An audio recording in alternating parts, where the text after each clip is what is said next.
The City News Time, 9 o'clock. Number 1 for local news in Ottawa and the Valley. This is City News, now on 101.1 FM and 1310 AM. It's Wednesday, February 24th. Good morning. I'm Andrew Boyle. Right now in Ottawa, minus 2 degrees. It's minus 1 in Smiths Falls. And here's what's making news in Ottawa and the Valley. Much is still unclear about when most of you will roll up your sleeves for a COVID-19 vaccine. City News reporter Kevin Meisner now with the latest in the effort to get shots into arms right across the province. Ontario can expect details very soon on how to register to receive a COVID-19 vaccine shot. That's the word from the Health Minister, Christine Elliott. Facing numerous questions from the opposition over the province's slow vaccine rollout, Elliott said all 34 public health units have submitted their individual plans to the province's vaccine task force to distribute and administer doses. Those who wish to receive a vaccine will have the option, she says, to set up an appointment either through an online portal, a telephone booking system, or through their family doctor. I'm Kevin Meisner. Well, Highway 417 was shut down westbound between Walkley and Innis due to a number of collisions there this morning. Multiple vehicles were involved. There was a lot of black ice on the roads this morning. A little bit earlier in the day, icy conditions were present on many roads throughout the region. City News Time, 9:01, and now your forecast with meteorologist Jill Taylor. Well, enjoy the mild temperatures today. We do have some snow, though, on the way, beginning late morning into the afternoon and continuing all evening, up to 15 centimeters possible by late tonight, to lower amounts so for Smiths Falls. High today +1, -8 for the low. It'll feel like -17 overnight. For today, the high +1. And it's minus 2 degrees right now in Ottawa. It's minus 1 degree in Smiths Falls.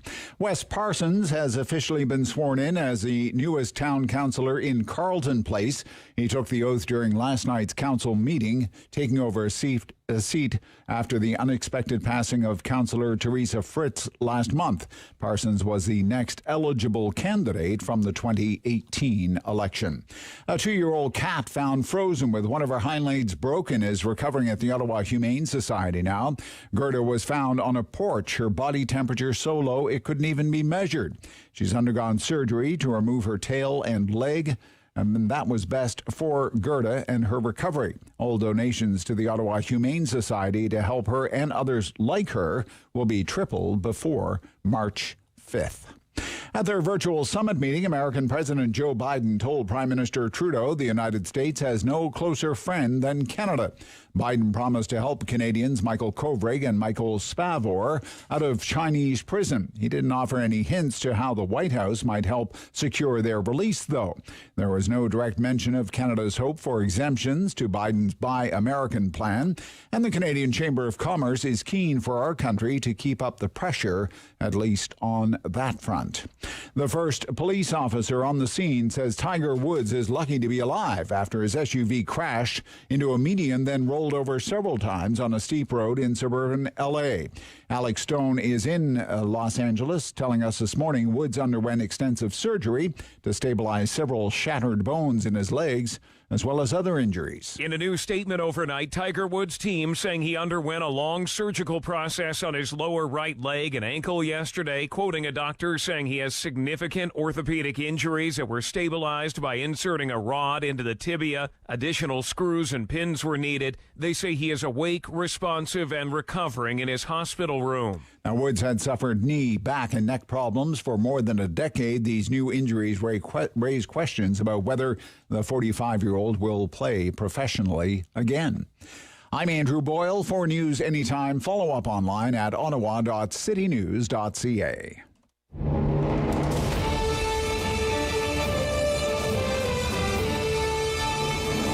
Inform your opinion. It's the Rob Snow Show on Rogers TV and City News. 101.1 FM and 1310 AM. That winter in 1971 in Ottawa, that must have been a heck of a winter. Every morning I look at the weather records for the city of Ottawa, and almost without fail, every morning it says, under most snow on the ground, it always says 1971, 1971, 1971. Apparently the year it never stopped snowing. More snow in the forecast for today. Not a record breaker, though. The record for snowfall, Ottawa, February, 24th? 21.8 centimeters. Set back in 1960, and I was just looking at the radar, the weather radar. I feel like I should be Action News 7 here. The Rob Snow Show. I'm looking at the radar. I'm going to make this prediction. It's going to start snowing in most of Ottawa at 10:40 a.m. And then it's going to be an all-day thing because it's a pretty big weather system when you look at it. I mean, it goes from like Ottawa all the way back to Sault Ste. Marie. Don't you just love winter? Good morning. This is the Rob Snow Show. No, I am not a weatherman. This is Rogers TV and City News. And thank you so much for spending some time with us this morning. We're going to cover a lot of ground today. It's a very busy day in the news business. We have a city council meeting on today. Our friends at Rogers 22 will have that for you in its entirety. And we'll be checking in with some analysis from the Ottawa Sun City Hall columnist, Sue Sharing. Love saying that again. She's coming up later in the program. At Queen's Park, we're going to listen in probably for a few minutes or so to the question period. You know, the heat, let's face it, the heat is always on Doug Ford, right? But I think it's about to get a lot hotter in Ford Nation. You know, let's say Trudeau's right. Let's suspend disbelief and take Trudeau at his word just for a moment. And those vaccine shipments really do start arriving en masse. Mr. Trudeau keeps promising that, right? Well, then it's over to Doug Ford and the other premiers, and they have to make sure that they're ready to go. And let's face it, as you just heard in our newscast, I mean, there's not a lot of clarity right now about the nuts and bolts of the vaccination program at the local level, like on the ground. You know, for example, just details. Will I be able to get a shot at my doctor's office? You know, even the family doctors don't seem to know. Or the local pharmacy. What about pharmacists? Will people be able to go to their local pharmacist and get a COVID-19 shot? Do we have enough staff? Do we have enough people, enough bodies to give out this shot? We're talking about 500,000 doses a week, or maybe even 1 million doses a week. Are we going to have to start enlisting people, training people? This is how you give a shot. Where do you go, right? Are we booking arenas? You see in Quebec, they're going to use Olympic Stadium because nothing says success like Montreal's Olympic Stadium, right? Because that was a smashing success, Olympic Stadium in Montreal. What about other facilities? See, this is the small print, the finer details. Just what is the plan when the vaccines arrive, as Mr. Trudeau promises they will? You know, if the provinces and then the municipalities screw it up, well, we're into a whole new blame game. And Doug Ford is already being accused of downloading a lot of these details onto the local health units, leaving it up to them. You come up with your own plan. That is certainly something that we will be paying a lot of attention to. Oh, yes, we will in the coming days, weeks, months. As we try to get further down this path to immunity, the path to immunity. Look, on the program today, we're also heavy into federal politics. Man, if you're a political junkie like I am, you are in the right place, ladies and gentlemen. You're going to score your political fix right after the 9:30 news. We have a pair of analysts on the program this morning. Susan Smith, more of the liberal side of things. She is with Bluesky Strategies. And Jason Lietaer, he is on the right side of things. He used to work for a guy named Stephen Joseph Harper. Jason Lietaer's with Enterprise, president of that firm. And there's so much to cover with them. We had the love fest yesterday between Justin Trudeau and Joe Biden. An American Democrat and a Canadian Liberal, and all is right with the world again. What are some of the takeaways? of that bilateral Zoom love fest? Well, for me, pipelines don't exist. Forget about pipelines. That's one of the takeaways for me. Keystone XL, not only dead, buried in the ground, it's dust. Poof, gone. Forget about it.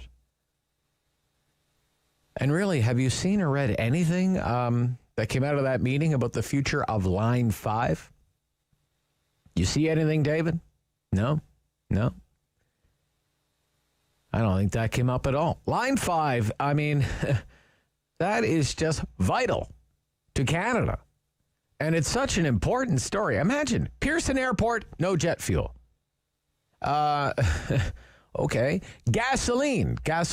I have been told on this show by some very, very knowledgeable people, if Line 5 is actually closed and the governor of Michigan says she's going to close it, if that actually ever happens, it's not going to be a matter of can you afford the price of gasoline in Ottawa or Toronto or Kingston or Montreal or Lévis or Quebec City. It's going to be a matter of can you get gasoline? Can you get it? Is it available in your neighborhood? So I think that's kind of a big deal. Did that come up yesterday?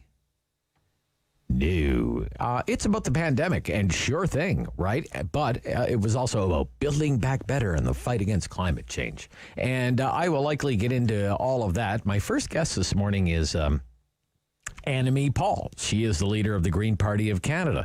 And one of her big talking points this week, and in the weeks to come, will be this idea that we've talked about for years on the Rob Snow Show, basic income guarantee. This is something that has always intrigued me. Loyal listeners, you know that. I think it has some merit, but it has to be done the right way. It has to be coupled with a massive streamlining of all the other social welfare programs. We don't need one more social welfare program. We could do with one, and let's call it this, the basic income. But we'll get into the particulars of what the Green Party leader thinks a basic income program should look like. That's coming up in a few minutes from now. And we're going to talk about what's going on in Alberta these days. Big write-up in the National Post this morning about Jason Kenney's big week, budget week for Alberta. Tomorrow is Provincial Budget Day for a province that, let's face it, used to be one of the economic bright spots of the Dominion, and has had a multi-year terrible run, as you well know. Commodity prices weak for years, and then the oil price totally collapsed during the pandemic, starting to slowly recover now. But Alberta, as well, has not had a friendly government in Ottawa. In addition to that, it was slow off the mark in responding to COVID-19. 1,800 Albertans have died from COVID-19. The Alberta deficit is north of $21 billion. It's in rough shape.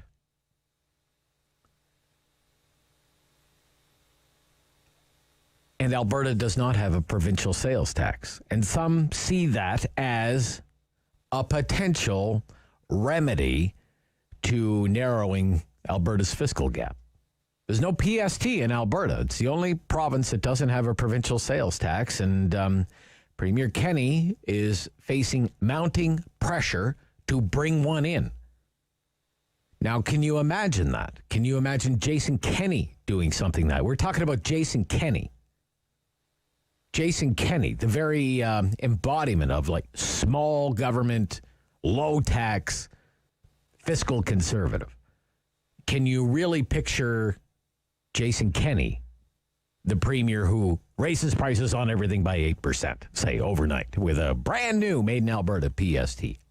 I don't think so. But we're going to talk about that with one of Alberta's top economists, Trevor Toome from the University of Calgary. Looking forward to that. And because this is the Rob Snow Show, I want to talk politics with you during the talkback hour. I need your help. Okay? I need your help. I'm making an appeal to you. I want to know, because it's your hour, phone calls, opinions between 10 and 11 o'clock, 750-1310, 750-1310. I need your help getting ready for the election. There's going to be an election. You understand that, right? Justin Trudeau is going to call an election. The former leader of the NDP, Tom Mulcair, has a column in some of the Post media papers today. I came across it in the Gazette, and he says, book it. We're going to have an election, and soon. Trudeau is going through his pre-election checklist.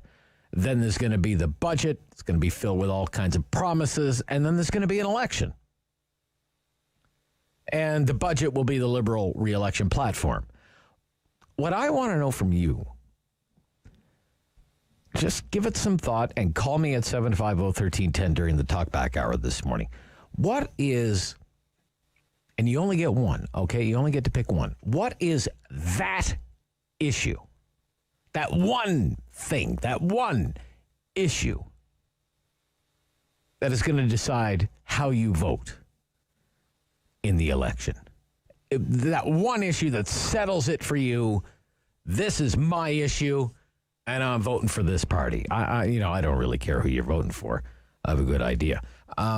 Is it, for example, is it the CERB? Hey, Trudeau was there. He had my back. I was out of work. I needed $2,000 a month. Or is it something else? Is it health care? Is it long-term care? Is it the state of public education? Is it climate change and the environment? Net zero by 2050? Is it jobs in the economy? Almost 2 million people are unemployed in Canada. Is it taxes and debt and deficits and gas prices and carbon taxes and pipelines? Or is it things like ethics and integrity? And scandal after scandal after scandal. What is it? What is it? What is it? What is that issue that's going to decide it for you? This probably won't be the first time we do this over the next several months. Probably going to do this more than once. If Mulcair is right, Trudeau's going to call an election. If that's true, what is that issue? This is the issue that decides my vote. What is that issue? That and a whole lot more this morning. Rob Snow Show on City News.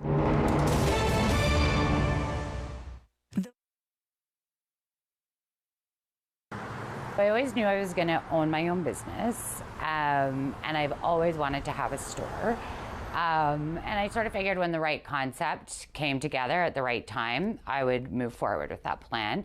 And so through doing some environmental initiatives in the restaurant group that I was with prior to opening this store, it just triggered my path towards being more environmentally conscientious and wanting to make more of a difference, and hopefully encouraging, inspiring other people to want to do the same, at which point the idea for All Eco was born. I have some really fun products. I have a really wide spectrum of products. So the things we look for in terms of qualifying products are sustainably made, upcycled, recycled, zero waste, all natural, no harmful chemicals to like the environment or to our bodies. We have like fun stuff, so like really clean burning candles. Lots of really natural body care and skin care. I put a real emphasis on Canadian products. I really try to support up-and-comers, and I always source Canada first. The refill bar is really important to me. It's really huge. I think that's been exciting as well, because I thought it was going to be a real process in convincing people that this is a better way to go. And actually it was just like right away there was a built-in affinity towards doing refill, which has been great. We closed, I think, probably we were closed down by before the second week of March. Just didn't feel we could comfortably or confidently stay open, even though I do sell essential products, like in terms of the cleaning. But we just didn't feel we could make a safe space for ourselves or our customers at that time, and especially with the information we had at the time. So we did close our doors, at which point I did not have a website, because that was I hadn't even scheduled myself to have a website at that point. So that was sort of like full speed moving towards that. and trying to drive the business at the same time, still get myself on the map because I was so new. So during that time, as we were building the website, we were still doing a lot of video shopping and private shopping, online shopping, like online phone, text. Any way I could do business, I was doing it. And there was really a nice show of support for my business during that time, which was really, really encouraging. And now, we are fully set up online too. Live in 3. The world is changing. So keep up with Rob. The Rob Snow Show returns on Rogers TV and City News, 101.1 FM and 1310 AM. All right, let's get right to Annamie Paul, leader of Canada's Green Party. Good morning. Good morning, Rob. How are you? I'm good. How are you? Pretty good. Good. I'm very well caffeinated, so I'm a little hyper this morning. So I want to get right into it. The Prime Minister met the American President yesterday, Joe Biden. The two big things for them are obviously the pandemic and hopefully, getting to the finish line of the pandemic, and then the recovery. And they say the fight against climate change. Now, you're the leader of the Green Party of Canada. So when you hear Prime Minister Trudeau talking about being a leader in the fight against climate change and taking a shot, for example, at Donald Trump, saying leadership has been sorely lacking, I would like your reaction to that, given Mr. Trudeau's record on fighting climate change. What do you think, Annamie, Paul? More than anything, Canada is its own country, and there is nothing that the United States can do to stop us from being climate leaders. If we want to be climate leaders, we have the chance to set our own ambitious targets, to create our own green recovery. All of those things exist now. They existed during the last administration. There's no doubt that having a committed partner and the President of the United States can help us do even more and accelerate the work that we're doing. And so that is an exciting opportunity, but nothing ever stopped us. Nothing stopped us in the last 5 years from doing much more, from being more ambitious. And we still do not have a proper climate plan. We still do not have climate accountability. None of those things exist. And President Biden can't create our plan for us. We're the only ones that can do it. And now is the time to do it. Now is our best opportunity to do it. Well, see, what I want to get at is it's all well and good to take shots at Donald Trump. Go ahead, take your best shot. But I wonder if the Prime Minister is doing that to try and portray himself as a leader in the fight against climate change. How would you describe his record on fighting climate change? Do you think he's been a leader?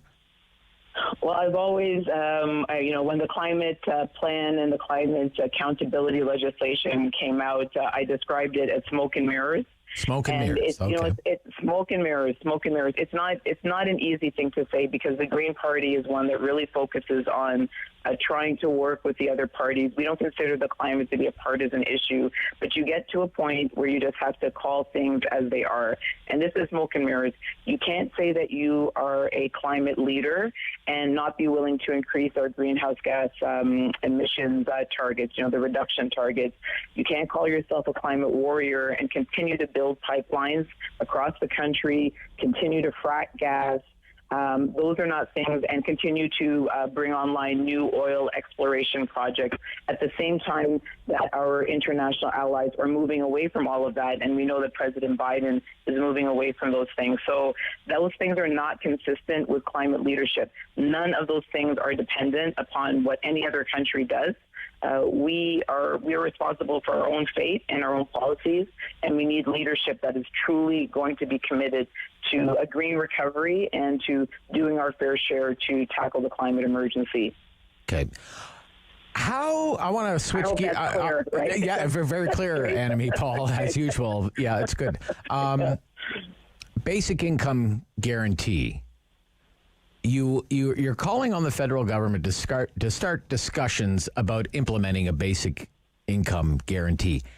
How do you see such a program working? What would that look like in your opinion? It is so important for us to start that talk. This is something that we should have started earlier on in the pandemic, because we saw right away how many people were at the push to the brink when the pandemic hit. We saw how many people were not going to be covered and would not have been covered by our existing social programs, by employment insurance, et cetera. And so we have these emergency benefits, these temporary benefits. That is great as a stopgap, but that is not a plan for the future. We have to acknowledge that there are too many people that do not have any kind of protection, any kind of social safety net underneath them when they face a financial emergency, when they're facing a transition in their lives. And so this is what we call a guaranteed livable income is about. It's to ensure that whatever your circumstances, wherever you live in this country, you have enough money to live in dignity. You have enough money to plan, to retrain, to take care of loved ones when they get sick. All of the things that we know people in Canada need to do, and they don't have enough supports for. So, as we phase out these emergency benefits, what comes next? This is the time to talk about that. Okay. Well, how much do you think? You must have a number in mind. For example, $2,000 a month gross is what? $24,000 a year. What do you think of that number? So we don't talk in those terms. This is why it's hard for us to, we're going to keep trying to get our term into the common lingo, because we know that universal basic income is the term that most people know. We are talking about a guaranteed livable income. Livable income. So wherever exactly. So this is not the one size fits all, one amount for everyone. Depending on where you live in the country, what that amount is going to be different. Sure. So this is exactly the conversation we need to have. There are several models that are out there all around the world. Again, our international partners are experimenting with income pilots. The Green Party out in PEI is working in unanimity with the entire legislature to design their own basic income pilot. So this is the time to do that. Let's create a made in Canada model that is truly livable, and that that responds to the needs of the different regions. There's definitely momentum to do this. I will point out that the Liberal caucus, the members of the Liberal Party, have said this is their top policy priority. So if the Prime Minister and his cabinet are truly responsive to the MPs in their party, then they will launch these discussions about how we can get to a guaranteed livable income. Okay, I want to ask you one more thing. You're going to run in Toronto Centre, right? In the next election? Mm-hmm. See, some people are wondering, Annamie, if you're making a big mistake in doing that. They just had a by-election there. Marcy Ian's very popular, celebrity from television, the whole thing. And maybe you should run in another riding that may be more open to electing a Green Party as a member of Parliament. How do you respond to that? First, are you saying that I'm not a celebrity? Is that what you're trying to tell me? No. All right, you got me there. Okay, you burned me on that one. Okay, all right. Look. I understand some people are scratching their heads. I get that. But first, it's important to say anywhere that Greens are going to run, including myself, it is going to be a fight. It is going to be a lot of work. We have only 3 seats with incumbents, and I was not ever going to take one of those seats away from those Green MPs. We're looking to win new seats. So wherever I went, it was going to be a fight. We know that the other parties, no one's looking to do me any favors. They're going to throw everything at any seat I choose to run in. Okay. They don't want to see me. They don't want to see me in Parliament. And so for me, I chose a community that I know very well, that I'm very committed to, and goodness knows could really use the help. With the greatest of respect to its current MP, you have to have the freedom to say what needs to be said and do the things that need to be done without worrying about how it's going to impact your relationship with the leader of your party.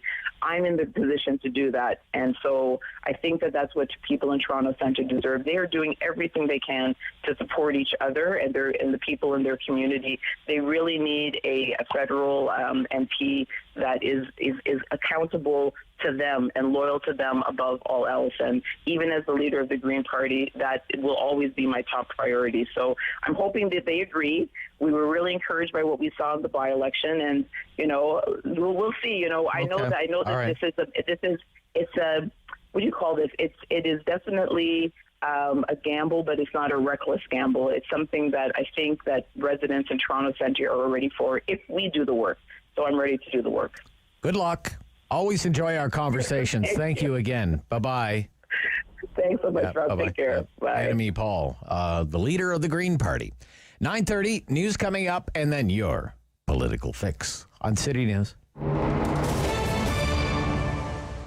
The Rob Snow Show, brought to you by Myers Automotive Group.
Local news in Ottawa and the Valley.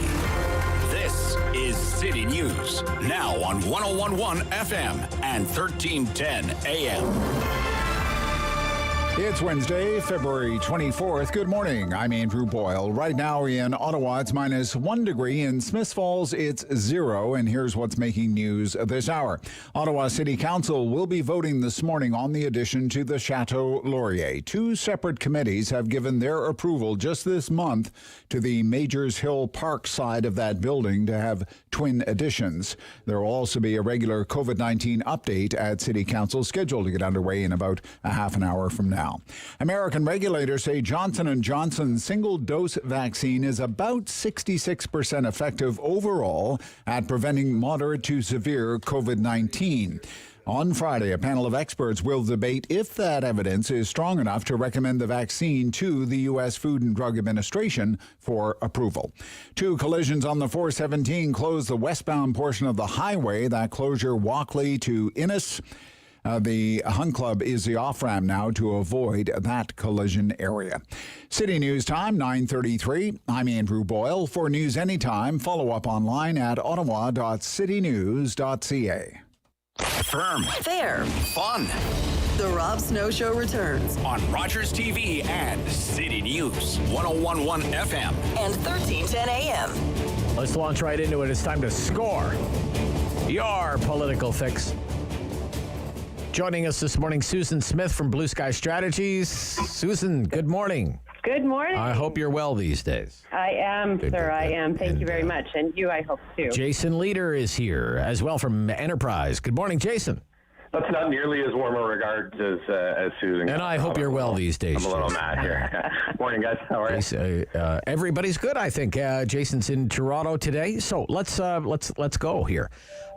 Big meeting yesterday, the virtual bilateral meeting. President Biden, Prime Minister Trudeau, Jason Lietaer. What are the key takeaways from this meeting? Well, number one, the spirit of cooperation was, I think, number one, right? You had Mr. Trudeau. Listen, I'm not a big fan, but man, the stuff he had to deal with Mr. Trump over the last number of years, it's a refreshing change to have somebody in the White House who isn't sort of lying and making up stuff and, putting steel tariffs on and fighting about, communiques and all that kind of thing. So I think that was number one, was the spirit of cooperation. I thought the issues, there's some issues that are pretty tough, right? Keystone and some of the other stuff, obviously the two Michaels and China, and that was really welcome to see Mr. Biden there. But there's some tough issues between Canada and the U.S. that they don't agree on. But overall, I think, listen, Mr. Trudeau's got a like-minded partner there. He's got somebody to talk about climate change with and pick up the phone and text each other at night and giggle. They got pretty excited. And the other thing that I took away, it reminds me of that Gary Clement cartoon when Obama was here. No, you hang up. No, you hang up. No, I really did like Kamala Harris and Chrystia Freeland. I think I've got a young daughter as well. The two of them sort of getting on and joking around, and sort of the deputy prime minister and the VP. I think that's a nice moment too. So all in all, a pretty good day. All in all, a pretty good day. Okay, Susan Smith, how do you read the day?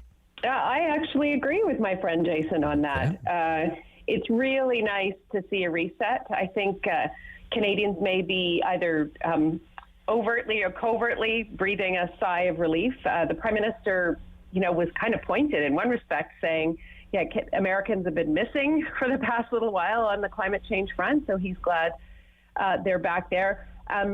Really nice to see President Biden making a point of saying Canada was my first call as president and it's my first bilateral meeting. Those are very strong signals. Yeah.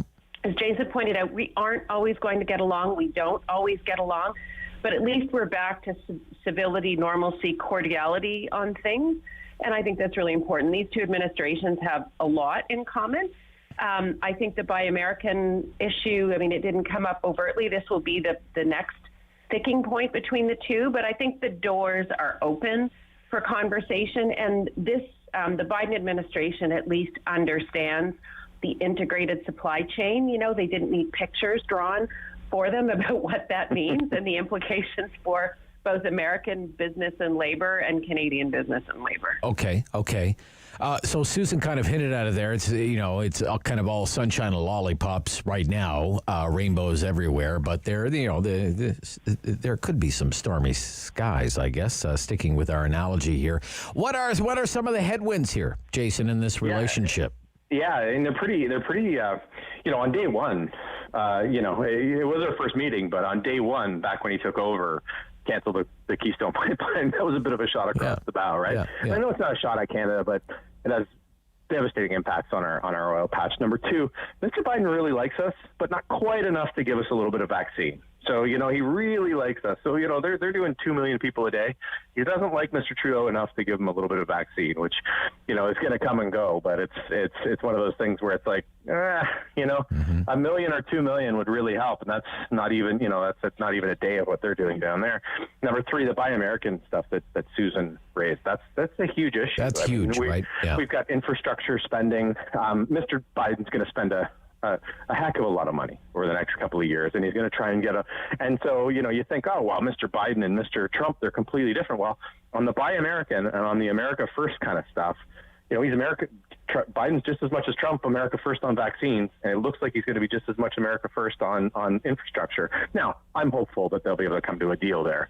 And, but man, those 3 or 4 issues, those are real impacts on jobs here in Canada. You agree there, Susan? Yeah. I think I agree with some of those issues, but I think my take's a little bit different. Certainly on the vaccine side of things, the Americans, I wouldn't be waiting for them to share unless and until they've got all of their people vaccinated.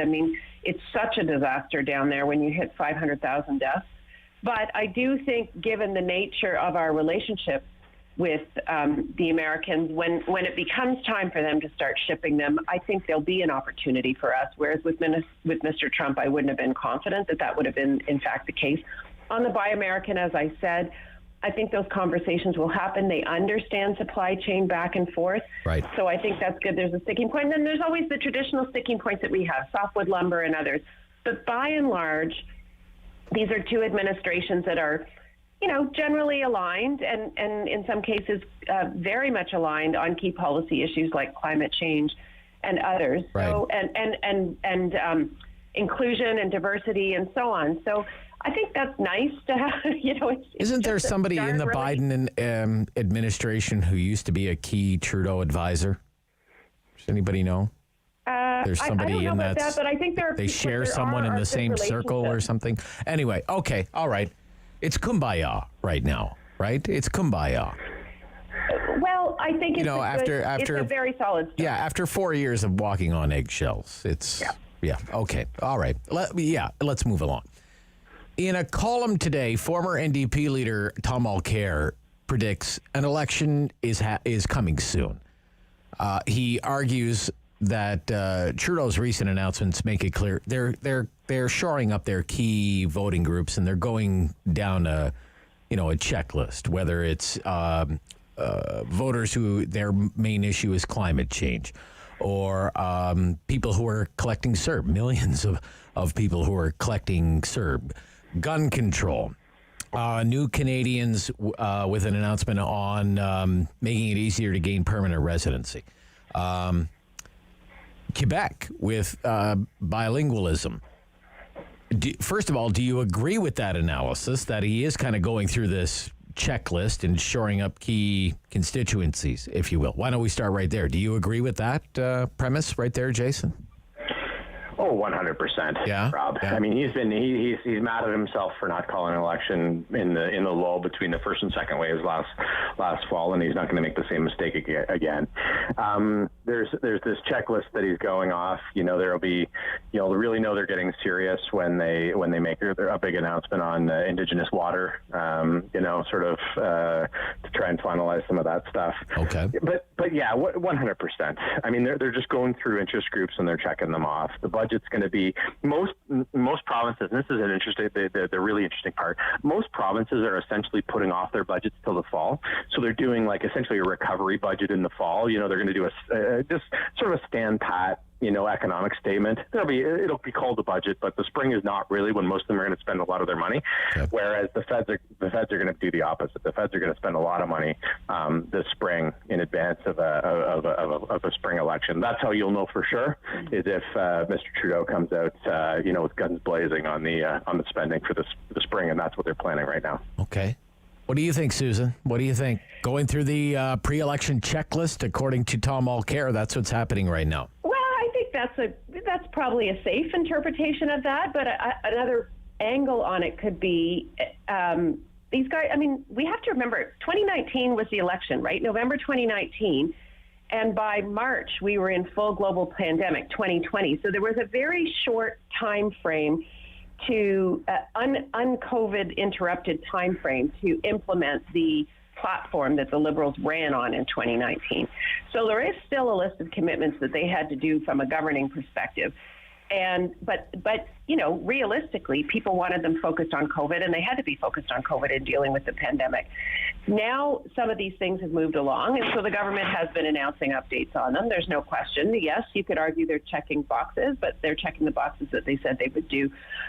In terms of a budget this spring, and it being, I would say, a potential platform budget, I would expect that. But there was no budget last year because of the pandemic, and the feds usually have a budget in the spring. So it's time for a budget. We need a budget, and all parties are looking for that, and quite frankly, the provinces will be looking for that to go ahead. But I do expect it to be a budget that the Liberals would happily campaign on.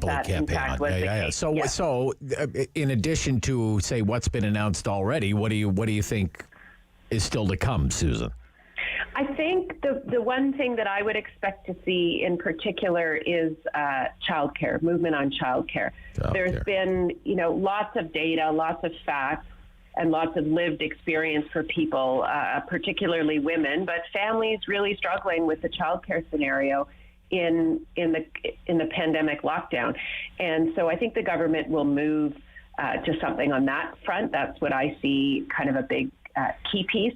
But the other will be the spending, the infrastructure spending, and trying to get the economy kick-started from a recovery perspective.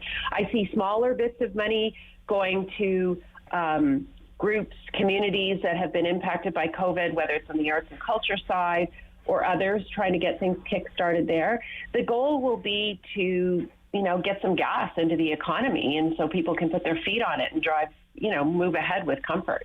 Okay. Okay, let's do this issue very quickly, and then we'll stop. We'll come back. We'll talk about Erin O'Toole more broadly. What is your reaction to the vote in the House of Commons this week declaring that China is committing genocide against the Uyghur Muslims and other Turkic Muslims? Why don't we start with you, Jason? Why did the Conservatives do this, and why do you think the Liberals voted the way they did? Well, and the first thing I want to say on this, Rob, is I don't want to pretend this is an easy issue, and there's some trite, simple answer to this one because I think there's too much, sort of reductive analysis on this. So first of all, why did the Conservatives do it? Because I think it's the right thing to do, and they wanted to put a little pressure on the Liberals. Sort of pull back the curtain. The Liberals. One of the things that Mr. O'Toole thinks really strongly about, feels really strongly about, one of the things that we really know about him, and I know having spoken with him, is he really feels strongly personally about this issue, and thinks that Canada has to stand up and be counted. So that's number one. Number two, why did the Liberals vote for it? Because it's the right thing to do, and they knew they had no other choice.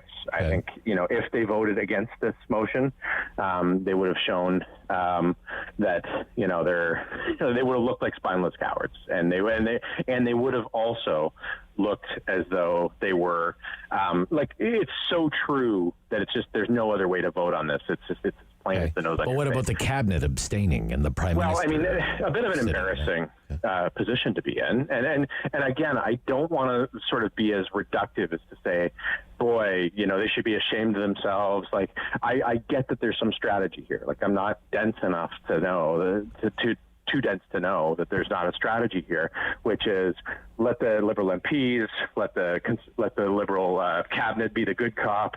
But man, what a terrible look! Like, when you think about the great moments in Canadian history, the Marathon of Hope, Vimy Ridge, inventing insulin, the famous five fighting for suffrage rights, like abstaining from a vote on a genocide in China is not one of those times. And poor Mr. Garneau had to go stand in the House or stand in from a Zoom screen and say he was abstaining. What an embarrassment. Yeah. On behalf of the government of Canada, I abstain. Okay. Susan, what do you think? So, first of all, the situation with the Uyghurs is awful. It's terrible. And something does need to be done, but it needs to be done in a way that's effective. And I think when dealing with China, the size and scope of China and the Chinese government, one country alone is not going to have an effect. I was pleased to see that the vote passed, that motion passed 266-0. So there was no opposition to it. And Jason is right, there is a strategy. And dealing with China is not, like, soapbox politics doesn't work for dealing with China. In terms of trying to deal with the issue with the Uyghurs, the government also has to look at the bigger situation, which is the two Michaels, which, Joe Biden talked about. There are other issues at play, and it definitely is complicated. I think, sure, there's maybe a bit of short-term red-facedness around the parsing of this vote, but on the whole, Parliament made a declaration, while at the same time the government of Canada can continue to work with its colleagues and its allies, which is what you need to do with China. Last week, there was the declaration, 56 or 57 countries signed and led by Canada in terms of pulling it together, this declaration against detention of people. Hostage diplomacy, basically. Thank you. Hostage diplomacy. Yeah. Thank you, Rob. Yeah. That's why you're the host. Hostage diplomacy, right? It didn't name China, but it was directed at China. But that was a big group of countries with an obvious target. And that's the way to deal with That's the most effective way to deal with China. And I think Canada is deploying and employing that strategy. And I think hopefully in the shorter to medium term, and not the long term, because it's a terrible situation that it has some effect, but it's very, very difficult to move the Chinese dragon. Okay, I don't think there's a lot of daylight between you and Jason on this one. So, well, look, we'll stop right here. We'll come back, talk about a few more political figures. Erin O'Toole trying to betray the Conservatives as a more moderate, more centrist party. Get your assessment of that. And Annamie Paul was just on my show a few minutes ago. The Green Party leader confirmed, right, running in Toronto Centre. But can she really defeat someone like Marcy Ian? We'll talk about that if we have time. Gotta rush. We gotta go. Be right back. Political Fix on City News.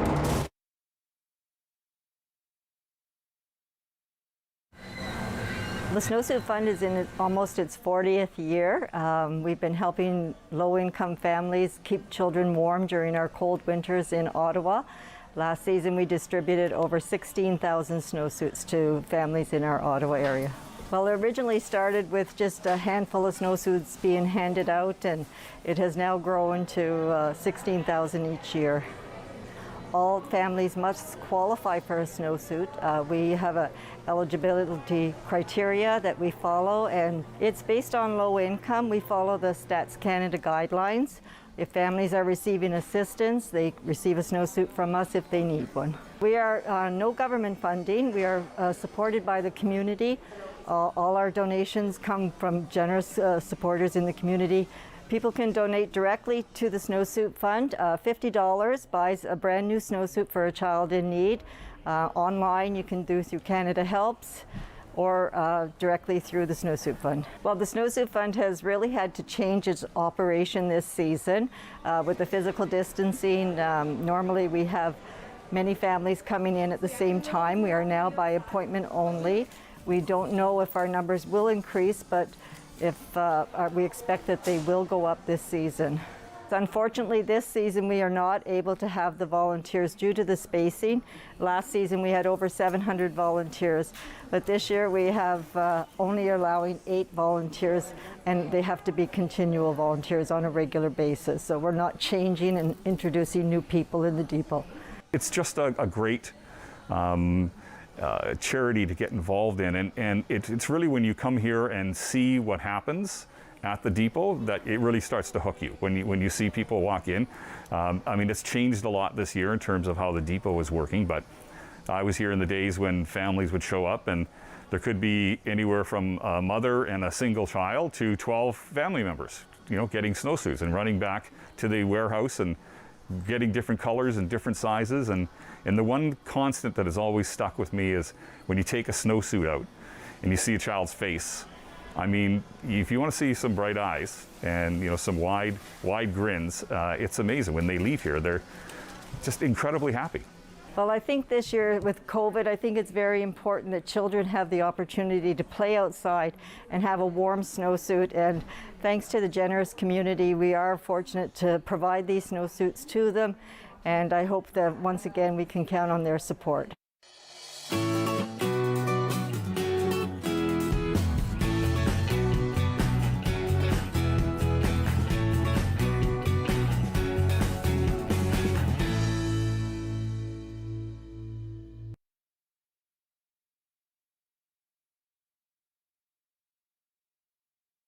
A pillar of community opinion.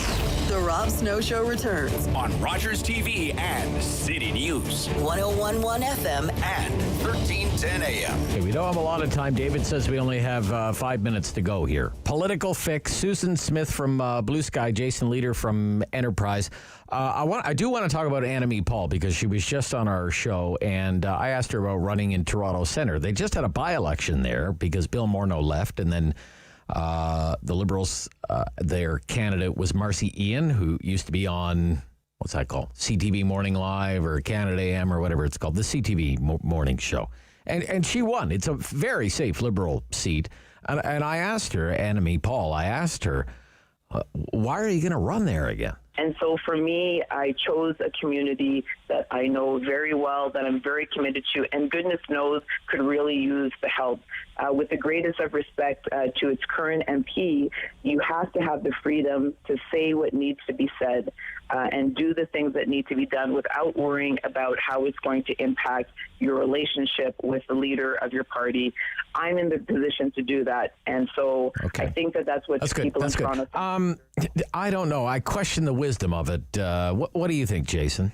Question the wisdom, Rob. You're being diplomatic. I mean, come on, right? So she's a terrific young leader of a movement, of a party. She is, good. She should be in Parliament, right? I think we can all agree probably on that. Absolutely, yeah. And she's not going to be in Parliament because she chose the wrong seat. And the truth is, leadership means making tough decisions. And one of the tough decisions is, I know she thinks she's being brave. I know she thinks she's sort of, betting on herself, a la Fred VanVleet or whatever. The truth is she's going to lose this seat, and she's not going to be in Parliament because of it. And she should have taken a look at, what Elizabeth May learned over the years, which was go west, find a place on Salt Spring Island or, wherever the heck we're talking about. Go to Guelph. Go to Guelph. Or Guelph, right. Exactly. Or Guelph. And get yourself in Parliament. That's your first job as the leader of the party, is to get yourself in Parliament. And now her running there is like her running in Crowfoot. It's not going to happen. Yeah. And so, and Justin Trudeau. Well, it's like her running in Vanier. It's like exactly. you just Justin Trudeau is very, very, very popular. I can think of another riding in Canada that he is more popular in than that riding, and that's gonna be the thing that sinks her. And it's too bad because she's terrific. Yeah. Okay, Susan, what do you think, Susan? I agree. It'll be her third time running in that riding. I did my homework. She ran in 2019 and got 7% of the vote. She ran in the by-election when we had half the voter turnout. She got 32% of the vote. She grew her vote, but Marcy Ian is well known. She's a well-known person in a Liberal riding, and people usually like to have a voice in government, but that's been a Liberal riding even when it hasn't been government. So I think Jason's right. From a leadership perspective, she's actually doing her party disservice, because in theory, too, don't forget, in a campaign, she should be fighting hard to win more seats across the country, and she's going to have to be fighting hard just to win her own seat.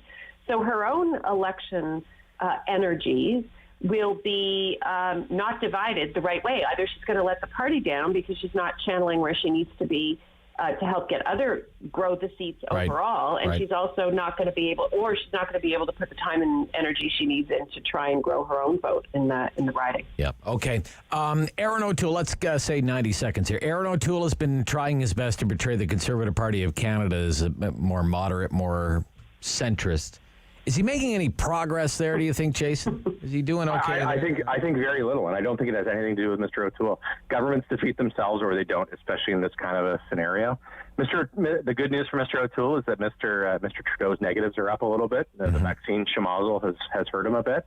But, nobody, and I mean nobody, outside Aaron O'Toole's sort of immediate family is going to bed thinking about what Aaron O'Toole thinks about anything. Just like they don't think about, Stephen Del Duca or Annamie Paul or whoever. It's government time. It's government all the time until Mr. Trudeau, rising or falling with the vaccine. What have you done for me lately, Mr. Trudeau? And, I guess the fortunes of the election will turn on that. Do you agree there, Susan? Yeah, I think so. Everybody's agreeable this week. Well, I could say, Jason and I, we're reasonable people. Yeah. Like Biden and Trudeau this week. Yes. This program is brought to you by Ignite TV. Now you're in command.